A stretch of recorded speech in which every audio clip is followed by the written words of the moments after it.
નમસ્તે, હું છું ડોક્ટર વિજલીવાલા, બાળરોગ નિષ્ણાત Bhavnagar. Welcome to my channel healthy child.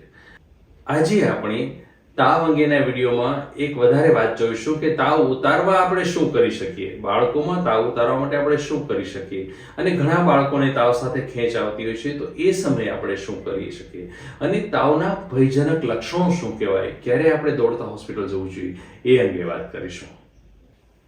તાવને ઉતારવા માટે આપણે કયા ઉપાયો અજમાવી શકીએ? સાચું તો એ છે કે તાવનું કારણ શોધીને એનું નિવારણ કરવું જોઈએ. ડોક્ટરને પાસે લઈ જઈને તાવનું કારણ શોધવું જોઈએ, કારણ કે તાવ રોગ નથી, તાવ રોગનું લક્ષણ છે. એટલે હંમેશા યાદ રાખવું.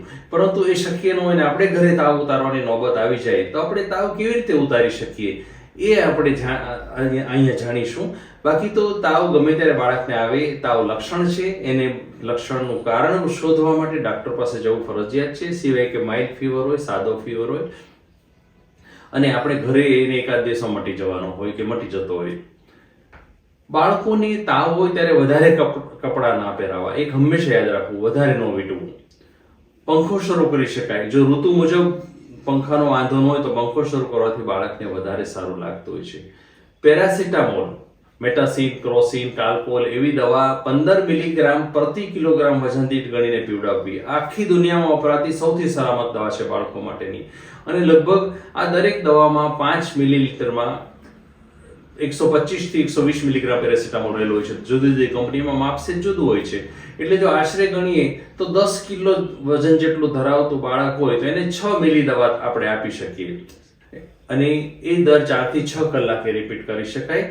અને મોટા ભાગે તો દરેક બોટલ ઉપર પ્લાસ્ટિકનું માપ્યું આવતું હોય છે, જેની અંદર આપણે માપ લખેલું હોય છે, ml લખેલા હોય છે. એટલે ઘરની ચમચી ન લેતા એ માપ્યું જ વાપરવું અને એ મુજબ દવા બાળકને આપવી. સેલિસિલિક એસિડ એટલે ડિસ્પ્રિન, સોલારિન, એસ્પિરિન આવી દવાઓ ક્યારેય ન આપવી, કારણ કે 12 વર્ષથી નાના બાળકોમાં ડોક્ટરની સલાહ વગર જો આ દવાઓ તાવમાં આપવામાં આવે તો રી સિન્ડ્રોમ નામનો એક ભયંકર રોગ થાય કે જેની અંદર લીવર ફેલ થઈ જાય અને 80% બાળકોને આમાંથી બચાવી નથી શકાતા. એટલે એટલું યાદ રાખવું કે બને તો પેરાસિટામોલ વાપરવી. બીજા નંબરે સલામત દવા છે આઇબુપ્રોફેન, પણ એની અંદર ઘણી આડઅસર રહેલી છે, પેટના રોગોથી લઈને બ્રેઇનના રોગોથી. ઉપરાંત ઘણા બાળકોમાં રેરલી લોહી બનતું પણ બંધ થઈ શકે.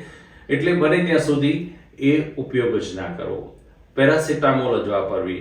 પેરાસિટામોલમાં એક યાદ રાખવું કે પેરાસિટામોલ જે આપણે આપીએ છીએ, કાલ્પોલ, ક્રોસિન, મેટાસિન ગમે તે, એ તાવ મટાડવાનું કામ નથી કરતી, એ ટેમ્પરરી તાવ ઉતારે છે, થોડા કલાક પૂરતો, 4 થી 6 કલાક પૂરતો. એટલે લાંબો સમય સુધી પેરાસિટામોલનો ઉપયોગ ના કરતા રહેવો જોઈએ. દિવસ સુધી પેરાસિટામોલ આપીને તાવ ના ઉતારતો રહેવો જોઈએ, કારણ કે તાવ લક્ષણ છે, તાવ રોગ નથી. એના માટે તો ડોક્ટર પાસે આપણે જવું જ પડશે અને તાવનું કારણ ગોતીને નિવારણ કરવું પડશે. નહીતર શું થાય કે પેરાસિટામોલ આપીને તાવ ઉતારશો, થોડા કલાક સારું લાગશે અને એમ રોગ વધતો જઈ શકે, જે કઈ રોગ હોય એ. આપણે આગળ કારણ જોઈએ મુજબ તાવ સાથે બાળકને આંચકી ઘણાને આવતી હોય, અથવા તો સનેપાત થતો હોય, બકવાટ થઈ જતો હોય. આંચકી આવે બાળકને તાવ સાથે અથવા આવતી હોય બાળકોમાં, શું કરવું? સપોઝ ખેંચ આવી ગઈ, એ સમયે શું કરવું? આ સમયે હકીકત તો એવું છે કે જો નજીકમાં કોઈ ડોક્ટર હોય તો આપણે એને બતાવી શકાય. નહીતર બાળક જો ભાનમાં હોય તો 15 મિલીગ્રામ પ્રતિ કિલોગ્રામ માપમાં પેરાસિટામોલ પડી હોય તો આપી શકાય. બાળક ભાનમાં હોય તો એને ખેંચ આવી ગયા પછી પુષ્કળ પ્રવાહી આપતા રહેવું. બાળકને ખેંચ આવતી હોય એ સમય શું કરી શકાય કે એના વધારાના કપડા, કોલર ટાઈટ હોય કે ગળામાં કઈ દોરા બાંધેલો હોય તો એનો ઢીલું કરી નાખવું. ઠંડુ વાતાવરણ જો ન હોય, બહુ ઠંડી ના હોય તો પંખો શરૂ કરી દેવો. અને આંચકી આવે તો હાંફળા ન થવું, કારણ કે મોટા ભાગની તાવ સાથે આવતી ખેંચ 5 થી 10 મિનિટમાં અટકી જતી હોય છે. અને એ સમયે બાળકને પડખાભર કરી દેવું, સાઈડમાં સુડાવી દેવું, ચત્તું ન સુડાવવું. એટલે શું છે, મોઢામાં સિક્રેશન કે ફ્લુઇડ કે જે કંઈ આવે કે ઉલટી આવે એના ફેફસામાં ન જતું રહે. બાળકનો આંખ દબાવવાનો ક્યારેય પ્રયાસ ના કરો, કારણ કે એનાથી બાળકની આંખમાં નુકસાન થઈ જાય છે, અને આંખો કદાચ ખેંચ દરમિયાન ઊંચી ચડી જાય તો એમાં કોઈ નુકસાન નથી થતું. એનાથી કાયમ ફાંગવું બાળક કે ત્રાસુ બાળક આંખ ત્રાસી નથી જતી. મોઢામાં કશું ના ભરાવવું, કારણ કે ઘણા લોકો શું કરે છે, એક તરફ ચમચી કે રૂમાલ કે ડૂચો કે મોઢામાં નાખવાની કોશિશ કરે, જીભ ન કચરાઈ જાય. હકીકત એવું ક્યારેય ના કરવું, કે પહેલી વખત ખેંચ આવે એની સાથે જીભ કચરાઈ ગઈ હોય છે, પછી મોઢામાં કઈ ભરાવાનો ફાયદો થતો નથી. એના લીધે ઘણી વખત દાંત તૂટી જાય છે, હલતો દાંત તૂટીને અંદર વહી જવાથી બાળકના ફેફસામાં પણ જતો રહી શકે છે. એટલે આ બધું ના કરવું, કારણ કે બાળકને દબાવવું પણ નહીં. ઘણા તો કચકાવીને દબાવી રાખે બાળકને, એનાથી એના સ્નાયુઓને નુકસાન થવાની શક્યતા હોય છે. ફક્ત પડખા પર સુવડાવી રાખવું, એનું નાક ખુલ્લું છે એટલું જોવું, એના મોઢામાંથી આવતી લાળ ને લૂછ્યા કરવી, એના મોઢાની અંદર ઈજા ન થાય એના માટે કંઈ ભરાવવું નહીં. અને કંઈક નહીં કરવાથી આટલું જ ધ્યાન રાખવાથી બાળક 5-10 મિનિટમાં આંચકીમાંથી બહાર આવી જશે. અને પછી પેરાસિટામોલ આપી શકાય, અથવા જો પેરાસિટામોલ પહેલા આપી દીધી હોય તો એની અસર પછી આવી જતી હોય છે. પોતા કઈ રીતે મૂકવા? પોતા એ સાદો બાષ્પીભવનના સિદ્ધાંતો પર કામ કરતી વસ્તુ જ છે કે બાળકને જો શિયાળો અત્યંત કપરો ન હોય તો બાળકને નવડાવી દેવું અને પછી એની મેળે પંખા નીચે ઠરવા દેવું તો તાવ ઉતરી જતો હોય છે. ખાલી કપાળ ઉપર પટ્ટીનું મૂકવાનું કોઈ મહત્વ નથી હોતું, કારણ કે એનાથી તાવ ઉતરતો નથી. પણ હુંફાળું પાણી લઈ અને આખા શરીર પર માથેથી નીચે સુધી લગાડી અને ઠરવા દેવું અને બાષ્પીભવન થવા દેવું એ એનો બેસ્ટ ઉપાય છે અને પોતાની સૌથી સારી રીત છે કે જેનાથી તરત તાવ ઉતરી જાય છે. અને બને તો બાળકને હુંફાળું પાણી જ વાપરવું જેથી એને ઠંડી ન લાગે. કપાળ પર પોતા મૂકવાનું જે ફિલ્મોમાંથી જોઈને આપણે લોકો શીખી ગયા છે એ ખરેખર બહુ બિનઉપયોગી વસ્તુ છે, એનાથી કોઈ ઝાઝો ફરક પડતો નથી. બાળકને બને ત્યાં સુધી ખુલ્લું જ રાખવું. ખુલ્લું રાખવાથી બાળકને શરીર પરથી પાણીનું બાષ્પીભવન ઝડપથી થાય છે. આખા શરીર પર પાણી રાખવાથી બાળકને બાષ્પીભવન શરીર પરથી જલ્દી થાય અને જલ્દી એનું શરીર ઠરી જતું હોય છે. એ સુકાઈ જાય પછી બીજી વાર પોતું ફેરવવું. યાદ રાખવું કે ક્યારેય બરફનો પાણીનો અથવા અત્યંત ઠંડા પાણીનો ઉપયોગ ન કરવો. એનું કારણ શું છે કે એનાથી બાળકને ઠંડી લાગવા માંડે, શિવરિંગ થાય અને જે સરવાળે ટેમ્પરેચર વધારે, કારણ કે મસલ એક્શનથી ટેમ્પરેચર વધે છે અને બાળકને એનાથી ધ્રુજારી આવી જાય છે. અને ધ્રુજારી આવવાને લીધે ટેમ્પરેચર વધે, ઓક્સિજનની જરૂરિયાત વધે. એટલે બને તે કાં તો બાળકને નવડાવી દેવું અથવા તો બાળકને હુંફાળા પાણીનું પોતું, જેને ટેપિડ વોટર સ્પોન્જિંગ કહેવાય, એ કરવું.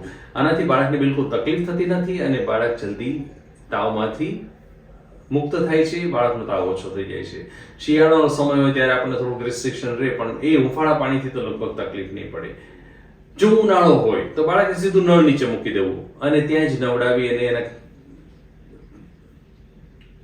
એના પાણીનું બાષ્પીભવન થવા દેવું, જેથી કરીને એને જલ્દી તાવ ઉતરી જાય. પાણીમાં મીઠું નાખવાનું કોઈ મહત્વ નથી હોતું. પહેલા ઠંડુ પાણી વાપરવામાં આવતું એટલે ઠંડક જાળવી રાખવા માટે મીઠાનો ઉપયોગ કરતા લોકો, કે મીઠું એનું ઠંડક જાળવી રાખે. એ હવે જરૂર નથી. ઘણીવાર એ મીઠાવાળું પાણી કપાળ પર મૂકીએ કે નાખીએ તો બાળકની આંખમાં જઈને બાળકને તકલીફ પણ થઈ શકે. આ હતું પોતા કેમ મૂકવા અને કેવી રીતે બાળકનો તાવ ઉતારવો. હવે આપણે બાળકનો તાવ સિરિયસ ક્યારે ગણવો અને એ તાવમાંથી એ ગંભીર લક્ષણો જોઈને આપણે હોસ્પિટલ જલ્દી ક્યારે ડોક્ટર પાસે લઈ જવું, એના થોડાક કારણો જોઈએ. દરેક મા બાપને ભગવાને એક શક્તિ, એક સિક્સ્થ સેન્સ જેને કહેવાય, છઠ્ઠી ઇન્દ્રિય આપેલી જ હોય છે કે આપણને અમુક સમય ધ્રાસકો પડે કે બાળક નોર્મલ નથી ત્યારે દોડતા લઈ જ જવું. મનમાં એવું લાગે બાળક બહારથી થોડું સ્વસ્થ દેખાતું હોય, પણ મનમાં જ્યારે ધ્રાસકો પડતો હોય કે આ લક્ષણો સામાન્ય નથી, ત્યારે ચોક્કસ ડોક્ટર પાસે જવું. કારણ કે આપણને બધાને એક સેન્સ હોય છે કે આજે બાળક વધારે પડતું બીમાર છે અથવા તો આજે બાળક કાયમ લાગે છે એવું નોર્મલ નથી લાગતું. આની પહેલાના તાવમાં એ આવું વર્તન નહોતું કરતું. આ બધા કારણો આપણી નજર સામે આવે, આ બધા લક્ષણો આપણી નજર સામે આવે તો ચોક્કસ લઈ જવું. હવે બાળકનો તાવને સિરિયસ ક્યારે ગણવો? 3 મહિનાથી નાના બાળકનો દરેક તાવ સિરિયસ ગણવો. એવું કહેવાય છે કે 3 મહિનાથી નાના બાળકનો તાવ ઉતારવા પ્રયાસ ન કરવો, ઘરે દવાઓ ના કરવી, અને બને તો કોઈ પણ દેખીતું કારણ ન દેખાતું હોય તો ડોક્ટર નો કે ત્યાં સુધી અથવા એનો તાવ ન ઉતરે ત્યાં સુધી દવાખાનામાં જ રાખવું, દાખલ જ કરવું. કારણ કે 3 મહિનાથી નાના બાળકને રોગ પ્રતિકાર શક્તિ એટલી સારી હોતી નથી, એટલે એને દાખલ જ કરી દેવું. બને ત્યાં સુધી એને ગંભીર ગણવું અને ક્યારેય અવગણવું નહીં. બાળક અત્યંત માથું દુખવાની ફરિયાદ કરે કે છાતી કે સાંધાના દુખવાની ફરિયાદ, અત્યંત દુખાવો થાય છે એવું કીધા કરે, પગજનો માટે, પેશાબમાં દુખાવો કે બળતરાની ખૂબ ફરિયાદ કરી, નાનું બાળક પેશાબ કરते વખતે ચીસ પાડીને રડી ઉઠે, સ્ક્રીમિંગ કરવા માટે, એવા બાળકોને તાવ સિરિયસ ગણવું. એની સાથે તાવ હોય તો એને ડોક્ટર પાસે લઈ જવું. તાવ સાથે એકધારી ઉલટીઓ થતી હોય, સ્પેશિયલી લીલી કે પીળી ઉલટીઓ થતી હોય તો તરત જ ભાગવું. તાવ સાથે ઉલટીમાં લોહી પડતું હોય, તાવ સાથે બાળક એક ધારો બકવાટ કે લવારી કરતું હોય, નોર્મલ બિહેવ ના કરતું હોય, ત્યારે પણ એને ડોક્ટર પાસે લઈ જવું. તાવ સાથે આંચકીઓ આવે એ આપણે જોયું, સાદી આંચકી 5-10 મિનિટમાં મટી જાય, પણ વારંવાર ખેંચ આવ્યા કરે, કોઈ પણ ખેંચ 15 મિનિટથી વધારે ચાલે અથવા અડધા અંગમાં કે એક અંગમાં જ ખેંચ આવતી હોય, એક જ તાવમાં 2 થી 3 વાર ખેંચ આવે તો ડોક્ટર પાસે જરૂર જવું, કારણ કે એવા બાળકોને વાઈ હોઈ શકે અથવા બીજું મગજને તકલીફ હોઈ શકે. કોઈ પણ તાવ 3-4 દિવસથી વધારે ચાલે અને એની અંદર આગળના કોઈ પણ લક્ષણો દેખાતા હોય તો ચોક્કસ ડોક્ટર પાસે લઈ જવું, કારણ કે આ વસ્તુ સામાન્ય નથી. મહાન વૈજ્ઞાનિક આપણા આલ્બર્ટ આઇન્સ્ટાઈને વિજ્ઞાનની બાબતમાં એક વાત ઉચ્ચારેલી છે અને એના શબ્દો ખૂબ સરસ છે.